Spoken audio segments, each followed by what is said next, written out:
আমার বড় মা এত এত ছাতু নিয়ে এলো আমাদের সেই বাড়ি থেকে। ঘড়ির কাঁটায় তখন বাজে প্রায় ৫টা মতো। তো আমি প্রত্যেকদিন ৫টার সময় না হলে ৪টা ৪০ ৪টা ৫০ এরকম টাইমে ঘুম থেকে উঠি। আর তখন বাজছিল ৫টা। তো ঘুম থেকে উঠে আমি প্রথমেই বসে পড়েছিলাম বাসনগুলোকে বার করে, বাসনগুলো কলপাড়ে ধুচ্ছিলাম। আর এটা ভাবছিলাম যে আমি আজ থেকে ৪-৫ বছর আগে আমি আগে কি ছিলাম আর এখন কি।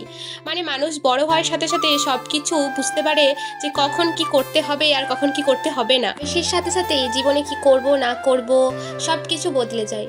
আগে কি ভাবতাম আর এখন কি ভাবতাম। আগে ভাবতাম জানো জীবনে কোনো কিছু করব না, বিয়ে করলে সুখে শান্তি করে সংসার করবো, বরের টাকায় খাবো, এরকম ভাবতাম।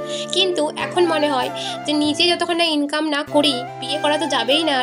আর এখন ভাবি যে আগে নিজের পায়ে দাঁড়াবো তারপরে বিয়ে করব। এভাবেই দিনগুলো যে কীভাবে কেটে যাচ্ছে সত্যি বোঝা যাচ্ছে না।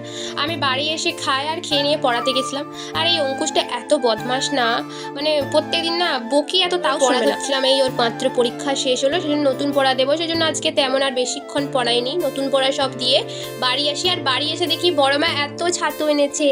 সে আমাদের সে আরেকটা বাড়ি আছে সেখান থেকে এনেছে। বেশ এই ছাতুগুলো যে খাই না বিরাট টেস্ট লাগে। আমার তো বিরাট টেস্ট লাগে। তোমরা কি খেয়েছো কখনো? খেলে আমাকে কমেন্ট করে জানাও।